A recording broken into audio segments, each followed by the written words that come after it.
प्रणाम मित्रों, जय श्री राम।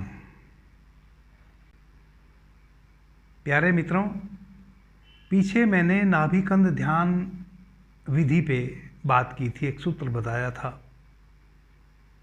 आज हम बात करेंगे नाभि से श्वास लेने के हमें क्या क्या लाभ हैं। दूसरा,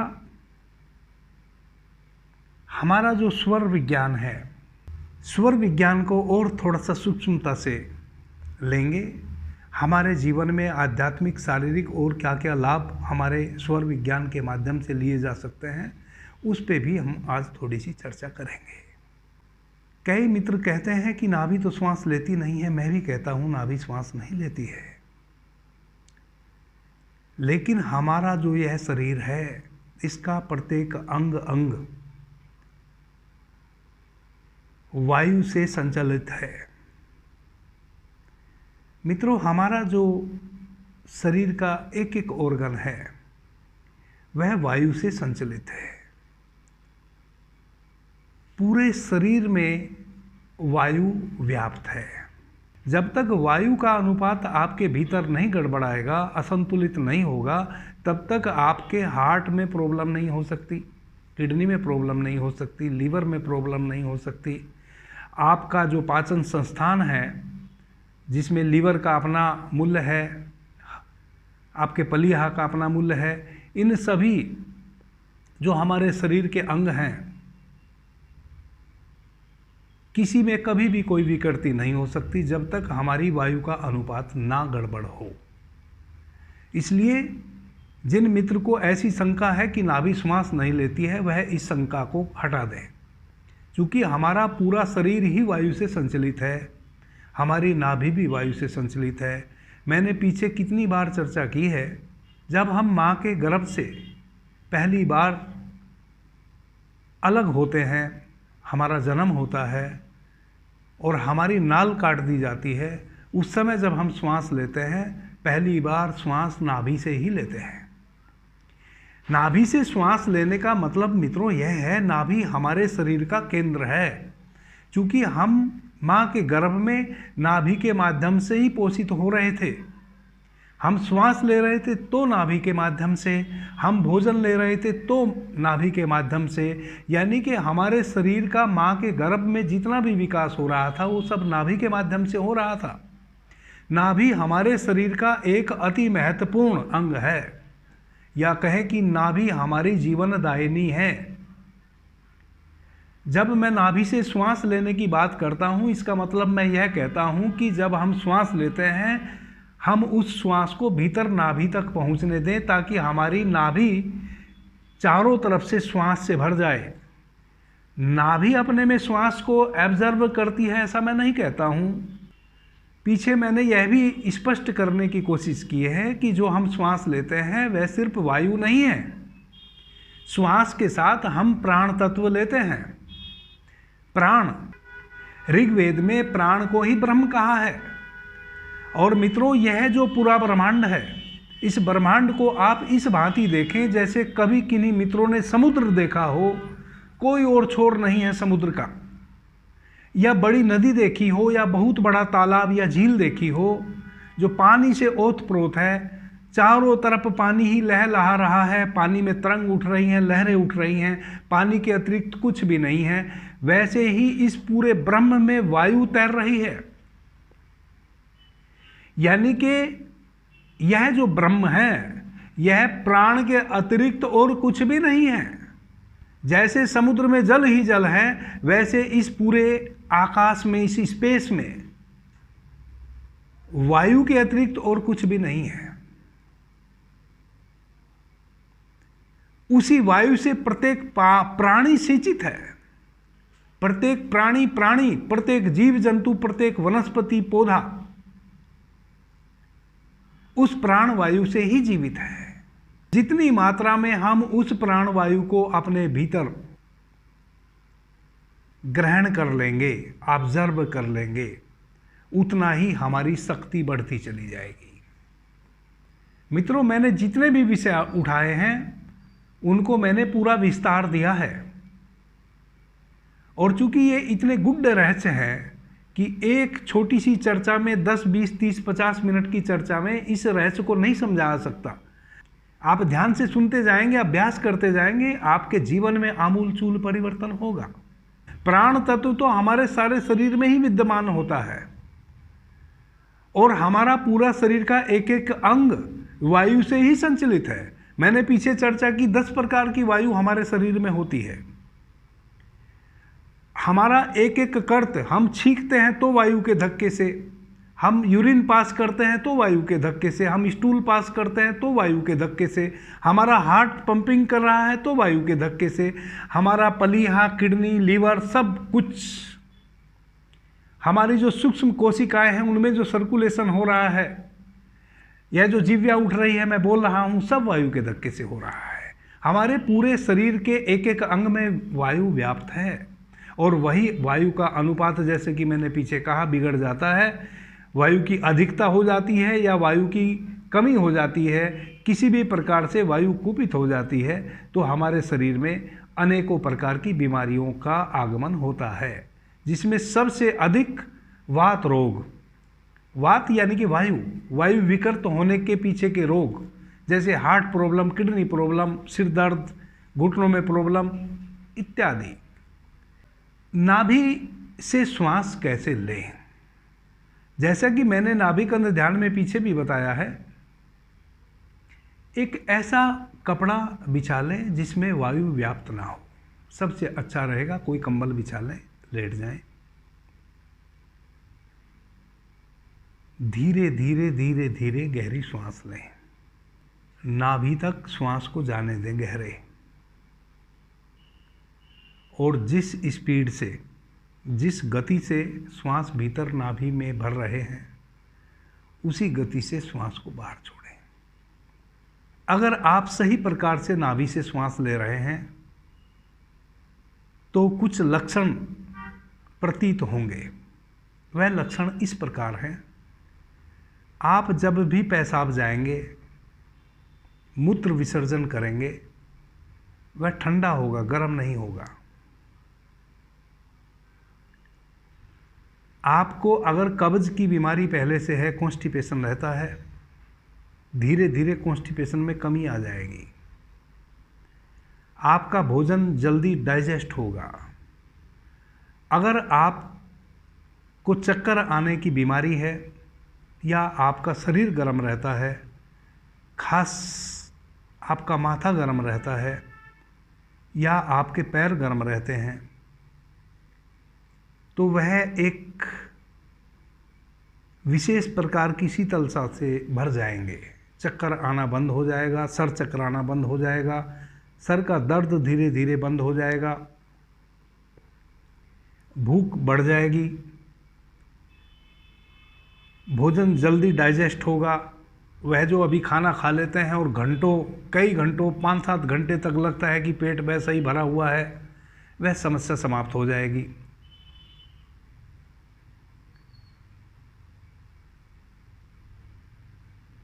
शीतलता आएगी, मस्तिष्क ठंडा रहेगा तो चिड़चिड़ापन समाप्त होगा। अगर आप सही प्रकार से, अगर आपने 5 दिन भी नाभि से अच्छे प्रकार से श्वास लिया, जैसा कि मैं विधि बता रहा हूँ या मैंने नाभिकंद ध्यान के समय बताई है, तो यह लक्षण उभर के आएंगे। अगर आप सही प्रकार से श्वास नहीं ले रहे हैं तो इसके विपरीत लक्षण उभर के आएंगे। पेशाब में जलन होगी, बहुत गर्म पेशाब होगा, हमेशा माथा चकराने जैसी स्थिति रहेगी, कॉन्स्टिपेशन बढ़ जाएगा, पेट में गैस बनेगी, जो भी खाया है वो लगेगा कि ऐसे ही पेट में रखा है। जहाँ तहाँ शरीर में चुभन होगी, दर्द होगा, चलायमान दर्द होगा। दर्द कभी इस कंधे में होगा तो कभी घुटने में होगा, तो कभी सिंधियों में होगा, तो कभी पीठ में होगा, तो कभी पेट में होगा, तो कभी पैर की एड़ी में होगा, तो कभी पैर के अंगूठे में होगा। इस प्रकार के दर्द के अनुभव होंगे अगर आप गलत तरीके से श्वास ले रहे हैं। ये तो हुए शारीरिक लक्षण। जब आप नाभि से गहरे श्वास लेते हैं और अच्छे प्रकार से श्वास लेते हैं। अच्छे प्रकार से श्वास लेने का मतलब यह है कि जिस गति से आपने श्वास भीतर लिया उसी गति से आपने श्वास बाहर छोड़ा। अगर श्वास छोड़ने में समानुगति नहीं है, आपने जल्दी श्वास छोड़ दिया या आपकी शारीरिक स्थिति वैसी है कि जल्दी श्वास छोड़ा जा रहा है, तो आप सही प्रकार से श्वास नहीं ले रहे हैं। आप अभ्यास कीजिए कि आप जान के कोशिश करके श्वास को उस गति से छोड़ें जिस गति से श्वास को भीतर लिया है। आपको करना बस इतना ही है कि आपको धीमी गति से श्वास को भीतर लेना है और श्वास छोड़ने के क्रम में इस बात का ख्याल रखना है, ध्यान रखना है, इस बात के प्रति अवेयर रहना है कि आपकी नाभि पूरी तरह खाली हो गई हो श्वास से, यानी कि आपका पेट बिल्कुल पिचक गया हो, दब गया हो। जब आप श्वास लेते हैं तो आपका पेट ऐसे फूलता है। जब आप नाभि से श्वास लेते हैं, धीरे धीरे जब आप श्वास भीतर लेंगे तो आपका पेट ऐसे फूलता चला जाएगा। जब आप श्वास बाहर छोड़ेंगे तो आपका पेट ऐसे सिकुड़ता चला जाएगा। पूरी तरह पेट सिकुड़ जा रहा है कि नहीं, इस बात का ख्याल रखना है। और वह सिकुड़ जाएगा अगर आपने उतने ही समय में श्वास को बाहर भी छोड़ा जितनी गति से, जितने समय में श्वास को आपने भीतर लिया है। यही है सही तरीके से श्वास लेना। सही तरीके से श्वास ले रहे हैं उसके लक्षण क्या है वो मैं बता दिया। गलत तरीके से श्वास ले रहे हैं उसके लक्षण क्या हैं यह भी आपने जान लिया। और क्या क्या लाभ हैं, ये तो हमारे शारीरिक लाभ हुए। जब हम नाभि से श्वास लेते हैं या कहें कि नाभि तक अपने श्वास को भीतर ले जाते हैं तो ख्याल रखें अधिक से अधिक प्राणवायु हमारे भीतर जाती है, जो अमूमन उतनी मात्रा में जब हम नेचुरल श्वास लेते हैं, जब हम इस अभ्यास को नहीं कर रहे होते हैं तब हम उतनी मात्रा में प्राण तत्व को भीतर नहीं ले जा पाते हैं। कहें कि आप 90% अधिक प्राण तत्व को भीतर भर लेते हैं जब आप नाभि से श्वास ले रहे होते हैं, लेट के, आराम से या बैठ के। प्राण को ऋग्वेद में ब्रह्म कहा है। जितनी मात्रा में आप प्राण से अपने भीतर शरीर, नाभि को भरेंगे, शरीर को भरेंगे, उसके आपको कई लाभ मिल जाने वाले हैं। जैसे सबसे पहला तो शारीरिक लाभ। शारीरिक लाभ यह है कि वह जो 10 प्रकार की वायु आपके शरीर में है, जिससे आपके शरीर का एक एक अंग संचालित हो रहा है, चलायमान है, कभी भी उस वायु का अनुपात नहीं गड़बड़ाएगा। यानी कि आप अगर नाभि से श्वास लेना सीख जाएं तो वात रोगों से आप सदैव के लिए बच जाएंगे। अगर किन्हीं को पहले से वात रोग है, अभ्यास करेंगे तो उसमें कमी आएगी, औषधियाँ भी लेवें ठीक हो जाएंगे। लेकिन अगर अभी कोई प्रॉब्लम आपको नहीं है, जैसे हार्ट प्रॉब्लम नहीं है, यानी कि वायु से संबंधित जितने भी रोग हमारे शरीर में होते हैं मित्रों, जब हमारी पलकें झपकती नहीं, वायु का रोग है। यानी कि जिस अंग में भी, किसी को अर्धांगवात है, किसी को पूर्णांगवात है, यानी कि कई बार किसी को लकवा मार गया, आधे अंग में लकवा मार गया, पूरे अंग में लकवा मार गया, किसी का सिर्फ कान शून्य हो गया, किसी का सिर्फ नाक शून्य हो गई, किसी का होठ शून्य हो गया। कई बार हमारा एक अंग शून्य हो जाता है, कई बार हमारा पूरा आधा शरीर शून्य हो जाता है, कई बार पूरा शरीर शून्य हो जाता है। ये सब वात रोगों की श्रेणी में आती हैं बीमारियां। अगर सिर्फ और सिर्फ आप अपनी क्षमा करें मित्रों, अपनी नाभि से श्वास लेने का अभ्यास भर सीख जाए तो आप इन समस्त समस्याओं से निजात पा जाएंगे। आध्यात्मिक लाभ क्या होगा? जितनी अधिक मात्रा में प्राण तत्व आप अपने भीतर ऑब्जर्व कर लेंगे, धीरे धीरे धीरे धीरे आपका जो यह शरीर है, यह स्थूल शरीर का आभास आपको होना बंद हो जाएगा। आप सिर्फ और सिर्फ एक विद्युत ऊर्जा महसूस करने लगेंगे धीरे धीरे अपने भीतर। और जैसे जैसे उस विद्युत ऊर्जा का आपको आभास होगा तैसे तैसे आप ब्रह्म से जुड़ते चले जाएंगे, आपको ब्रह्म का एहसास होने लगेगा। क्योंकि एक एक श्वास के साथ आने वाला प्राण ब्रह्मा ही है, ब्रह्म ही है, और ब्रह्म से ही आता है। जैसा कि मैंने कहा कि यह पूरा ब्रह्मांड वायु से ओतप्रोत है, वायु के अतिरिक्त इस ब्रह्मांड में और कुछ भी नहीं है।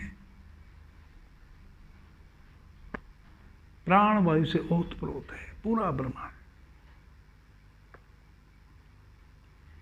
उसी वायु से आपका शरीर भी संचलित है, आपका मन भी संचलित है, आपके भीतर विचार भी उसी वायु से संचलित है। और उस वायु के साथ जो प्राण तत्व भीतर आता है, धीरे धीरे धीरे धीरे आप उस प्राण तत्व से स्वयं को जुड़ने लगते हैं। मैंने पीछे उस प्राण शरीर को हम भीतर कैसे देखें उस संबंध में बहुत ही सूक्ष्मता से बहुत ही सुंदर एक सूत्र बताया है, उसका अभ्यास करके देखें। उसका अभ्यास करते हुए फिर एक सूत्र पे मैंने आगे चर्चा की है, कैसे हम अपने सूक्ष्म शरीर को देखें जो कि आपके प्राण से जुड़ा है, प्राण तत्व से जुड़ा है, इस ब्रह्म से जुड़े हैं आप सूक्ष्म शरीर के माध्यम से, प्राण शरीर के माध्यम से, स्थूल शरीर के माध्यम से। मित्रों, मैं आपको उस अवस्था में धीरे धीरे ले जाने वाला हूं, अगर आप अभ्यास करते रहे कि आप अपने शरीर को केवल और केवल प्रकाश पुंज की भांति देखेंगे। जल्दी मत करना बस, यह आपको आध्यात्मिक लाभ होंगे जब आप अपने शरीर को प्राण ऊर्जा से अधिक भर लेंगे। एक बात और मित्रों कह देना चाहता हूं कि यह जो 10 मिनट, 20 मिनट, 25 मिनट का आप अभ्यास करते हैं, जैसे नाभिकंद ध्यान पे मैंने पीछे चर्चा की थी, तो 10, 20, 25 मिनट आप अभ्यास करते होंगे या 1 घंटा कोई अभ्यास करते होंगे, यह तो ठीक है। यह तो उस अभ्यास को करके हमें एक आदत भीतर बना लेनी है श्वास नाभि तक ले जाने की। लेकिन ऐसे भी 24 आवर्स जब तक आप होश हवास में हैं, जागृत अवस्था में हैं, अवेयर हैं, जब भी आपको याद पड़ जाए, कोई भी काम करते हुए, रास्ता चलते हुए, कहीं बैठे हैं आप, अपनी दुकान पे बैठे हैं, जहाँ भी जो भी आप कर रहे हैं, जब भी आपको होश आ जाए अपनी नाभि का, तो आप ऐसा नहीं कि सुबह 10 मिनट 20 मिनट ही अभ्यास करेंगे, किसी भी समय आप अपनी नाभि तक अपने श्वास को ले जाने का प्रयास करेंगे। तब आपके जीवन में आमूल चूल परिवर्तन आ जाने वाले हैं। और किन्हीं भी मित्रों को ऐसा लगता हो मेरी बात सुन के कि ये सब व्यर्थ की बात है, 10 दिन में आपका कुछ भी नहीं बिगड़ेगा। अगर आप 10 दिन इस अभ्यास को करेंगे तो आपका जाएगा कुछ भी नहीं, कुछ भी तो नहीं जाएगा। 20 मिनट का समय तो आप निकाल ही सकते हैं ना। आप केवल और केवल, बस मेरी इतनी प्रार्थना है, 20 मिनट 10 दिन निकाल लीजिए और 10 दिन आप इस अभ्यास से गुजरिए जो मैं बताया अभी या पीछे भी मैंने चर्चा की है। सूक्ष्म शरीर में कैसे प्रवेश करें, प्राण शरीर में कैसे प्रवेश करें, पीछे नाभिकंद ध्यान पे मैंने विस्तार से चर्चा की, या फिर आज जो मैंने तरीका बताया। आप सिर्फ 10-20 मिनट का अभ्यास 10 दिन कर लीजिए। 10 दिन में आपका खोएगा तो कुछ नहीं, लेकिन आपको स्वयं और आपके परिवारजनों को अगर आप में आमूल चूल परिवर्तन नहीं दिखा तो आप कहना। जब आप अपने नाभि से श्वास लेते हैं तो प्राण ऊर्जा अत्यधिक मात्रा में भीतर जाती है। उसका एक परिणाम और आता है, हमारा आवरा बढ़ता है। देखिए ना, जब हम किसी भगवान का फोटो देखते हैं या तस्वीर बनाते हैं तो हम उनके सर के चारों तरफ एक चांद जैसा एक आवरा बना देते हैं, आभा मंडल बना देते हैं। मित्रों, वह आभा मंडल आपके भी चारों तरफ है आपका आभा मंडल बढ़ता है। इस आभा मंडल को आप कैसे देख पाएंगे, इस पे मैं बात करने वाला हूं। आप साक्षात अपनी आंखों से अपने आभा मंडल को या दूसरे के भी आभा मंडल को देख पाएंगे। बड़ा सूक्ष्म विज्ञान है, और ऐसा भी नहीं है जितनी भी बातें मैं कर रहा हूं या आने वाले समय में करूंगा ये किन्हीं देवताओं के लिए ही थी, ऐसा नहीं है। आप प्रत्येक व्यक्ति देवता ही हैं, आप अन्यथा कुछ भी नहीं हैं। आप परमात्मा के बेटे हैं। प्रत्येक व्यक्ति को उसी परमात्मा ने बनाया है। प्रत्येक प्राणी उसी ब्रह्म से श्वास ले रहा है। उसी ब्रह्म से हम सींचे जा रहे हैं, उसी ब्रह्म से हम पैदा हुए हैं, उसी ब्रह्म में हमें विलीन हो जाना है। हम किसी भी मायने में किसी से भी कम नहीं है, ना कभी कम होंगे। जितना भी आपने किताबों में पढ़ा है वो सारे अनुभवों से आप गुजर सकते हैं।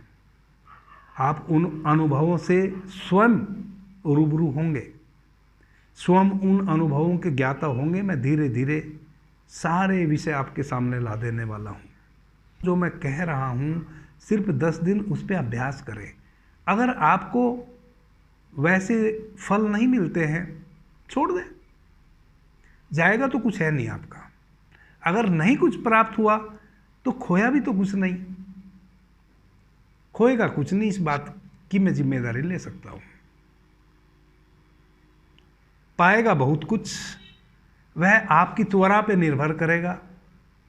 आप कितनी त्वरा से, कितने संकल्प से किसी भी विधि का अभ्यास करते हैं।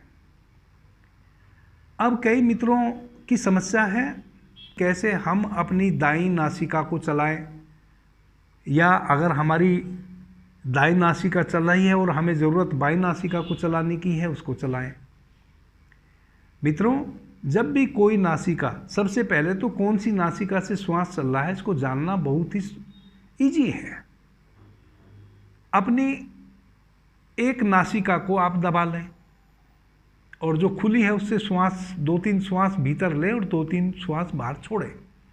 अगर इजी श्वास आ रहा है, सहज रूप से श्वास आ रहा है, ज़बरदस्ती श्वास नहीं आ रहा है, तो इसका मतलब आपकी बाईं नासिका चल रही है। अब अगर दाहिनी नासिका जाननी है तो बाईं नासिका को दबा लें और दाहिनी नासिका से 2-3 श्वास लें और छोड़ें। अगर इजी वे में सहज रूप से श्वास आ रहा है बिना किसी ताकत लगाए, तो इसका मतलब आपकी दाहिनी नासिका चल रही है। ये कोई बहुत बड़ी बात नहीं है। अगर आपको किसी समय अपनी बाईं नासिका को बंद करना है और दाईं नासिका से श्वास लेना है, तो आप बाईं नासिका यानी कि जिस स्वर को आपको चलाना है उसके विपरीत आप करवट लेके लेट जाइए। यानी कि अगर दाहिनी नासिका से आपको श्वास लेना है, सूर्य नाड़ी से श्वास लेना है, पिंगला नाड़ी से श्वास लेना है, तो आप बाईं करवट लेट जाइए, ऑटोमेटिक आपका दाहिना स्वर शुरू हो जाएगा। अगर आपको बायां स्वर शुरू करना है, चंद्र नाड़ी शुरू करनी है, ईड़ा नाड़ी शुरू करनी है, तो आप दाहिनी करवट लेट जाइए, आपकी ईड़ा नाड़ी शुरू हो जाएगी। अब आज थोड़ी सी चर्चा इस संबंध में यह कर देता हूं कि और क्या क्या लाभ आपको मिल सकते हैं ईड़ा पिंगला सुषुम्ना के। जब आपकी बाईं नासिका से श्वास चल रही हो, आप किसी भी नए कार्य की शुरुआत कर सकते हैं। तो जब आपकी बाईं नासिका चल रही हो उस समय आपको ऐसे ऐसे कार्य करने चाहिए, जैसे उपासना, कोई भी नया कार्य, किसी व्यक्ति से नई मित्रता। जब आप पहली बार किसी व्यक्ति से मित्रता करने जा रहे हों, मिलने जा रहे हों, उस समय ख्याल रखें कि आपकी बाईं नासिका से श्वास आ रहा हो। अगर नहीं आ रहा है तो अपनी बाईं नासिका को पहले शुरू करें, तब उस मित्र के सामने पड़े। वह मित्रता आपकी लंबे समय तक चलेगी, दूर तक चलेगी। यानी कि जब भी आपको कुछ ऐसे कार्य करने हों जिनको आप लंबे समय तक बनाए रखना चाहते हैं शुभ रूप में, तो आप बाईं नासिका से श्वास जब ले रहे हों तभी उन कार्यों को करें। भोजन करना हो या मल त्याग करना हो, कुदाल चलाना हो, बहुत ताकत का, बहुत मेहनत का कोई कार्य करना हो,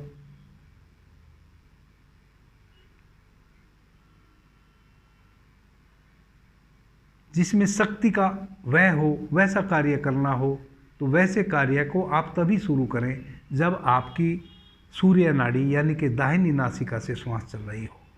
अगर ऐसा कोई कार्य आपको करना है और दाहिनी नासिका नहीं चल रही है, तो पहले आप 2, 4, 5 मिनट दाहिनी नासिका को चलाने का अभ्यास करें, तब आप उस कार्य को करें। जब बहुत सहजता से करने वाले कार्य हम कर रहे हों तो हम चंद्र नाड़ी हमारी चल रही हो तब करें। बहुत कठोर शक्ति बलपूर्वक कोई कार्य करने हो तो हमें अपनी दाहिनी नासिका चल रही हो तब करने चाहिए। 2-3 चीज़ों का तो ज़रूरी ख्याल रखें। भोजन हमेशा जब भी करें तब करें जब आपकी दाहिनी नासिका चल रही हो। अगर नहीं चल रही है तो पहले उसको सक्रिय करें तब भोजन करें। कभी भी आपको कॉन्स्टिपेशन नहीं होगा, गैस नहीं बनेगी, यानी कि पेट से संबंधित लगभग 100 विकारों से आप ग्रस्त होने से बच जाएंगे।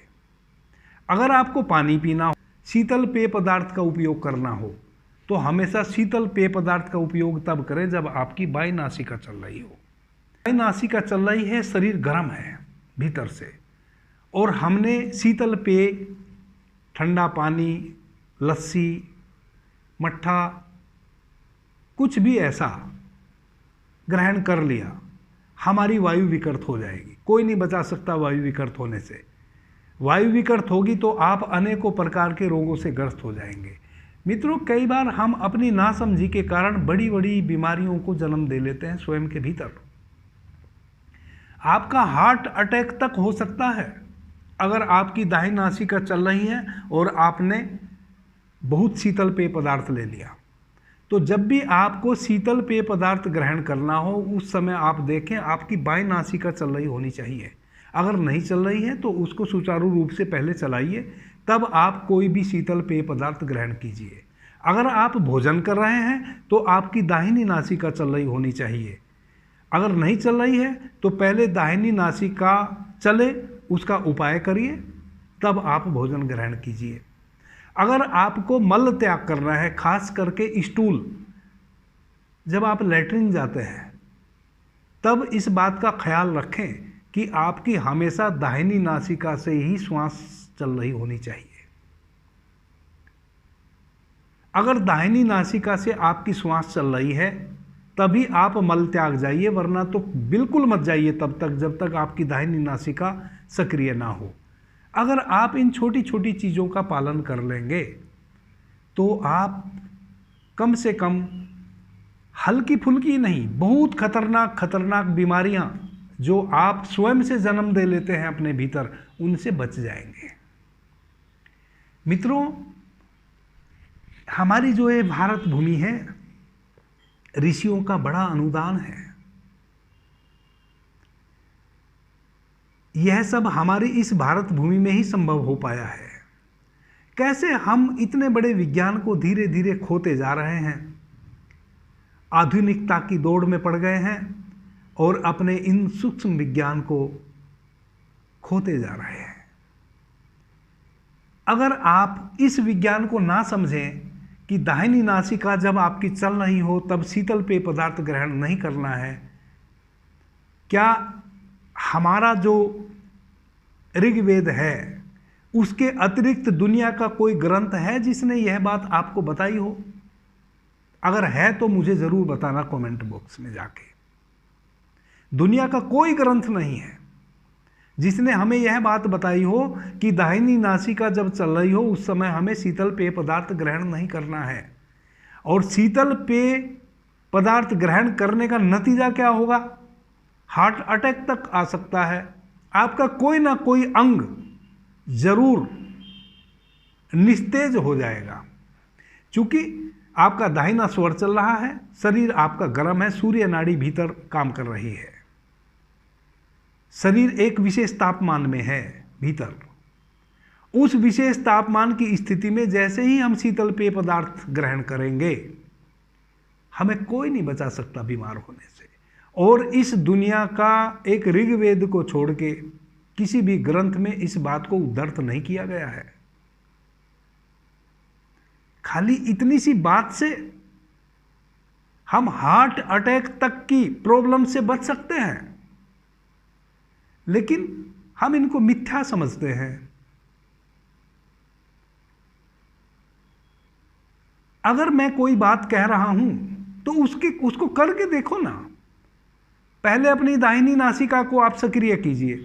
जब 10 मिनट हो जाएं आपकी दाहिनी नासिका चलते हुए, तब अपने फ्रिज में से ठंडा पानी या मट्ठा कुछ भी लीजिए और उसको पीजिए।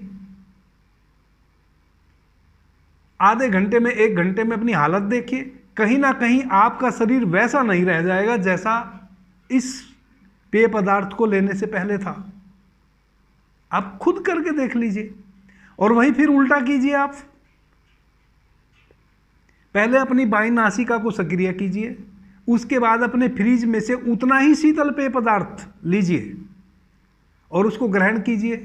कोई विकार नहीं होगा, क्योंकि शरीर ऑलरेडी उसी तापमान में था। शरीर ने स्वाभाविक रूप से ऑब्जर्व कर लिया अपने में उस शीतल पेय पदार्थ को। यह बहुत बड़ा विज्ञान है मित्रों। मैं जब आपसे बात कर रहा हूं, मैं इस विज्ञान को जीता हूं स्वयं में, तभी बात कर रहा हूं। और मत मानो मेरी बातों को, एग्जाम्पल के तौर पे मैंने बताया ना, प्रयोग करो। अगर प्रयोग में मेरी बात सफल हो जाए तो इसको स्वयं पे लागू करो, और जितने भी अधिक लोगों को आप अपने माध्यम से बता सकते हो उनको उबारो। मानव सेवा इस जगत की सबसे बड़ी सेवा है, क्योंकि मनुष्य जो है वह 84 लाख जो जीव जंतु वनस्पति, उन सभी को भोगते हुए मनुष्य के रूप में आया है। और मनुष्य ही एकमात्र ऐसा प्राणी है जो किसी को प्रेम कर सकता है, किसी को घृणा कर सकता है, जो स्वयं कष्ट उठा के दूसरे का कष्ट दूर कर सकता है। कोई नहीं कर सकता वो। और सबसे बड़ी बात यह है कि एक मनुष्य ही है जो स्वयं परमात्मा बन सकता है। जब हम ब्रह्म से जुड़ जाते हैं, कहते हैं ना, अहम ब्रह्मास्मि, मैं ही ब्रह्मा हूं। क्योंकि जब हम ब्रह्म से जुड़ जाते हैं, जब हम अपनी इस नन्ही सी बूंद को, जब हम अपनी छोटी सी चेतना को इस ब्रह्म में विलीन कर लेते हैं, अपनी इन आंखों से भीतर देखते हैं ब्रह्म से स्वयं को जुड़ा हुआ, तो फिर क्या कहें? ब्रह्म ही कहेंगे ना स्वयं को। एक बूंद को आप 1 बाल्टी पानी में डाल देंगे तो एक बूंद पानी का अस्तित्व तो नहीं रहा ना, वो पूरी बाल्टी।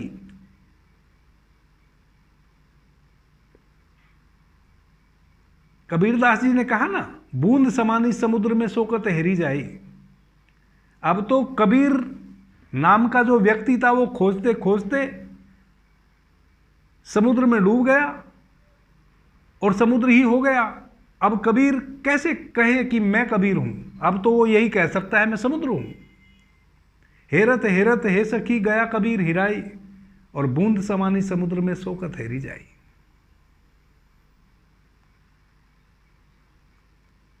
मैं और इस विज्ञान पे धीरे धीरे चर्चा करता रहूंगा।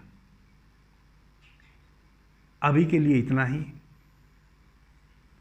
आपने मुझे ध्यान से, प्रेम से सुना, उससे मैं बहुत अनुग्रहित हूँ। सभी मित्रों को मेरा प्रणाम, धन्यवाद। जय श्री राम।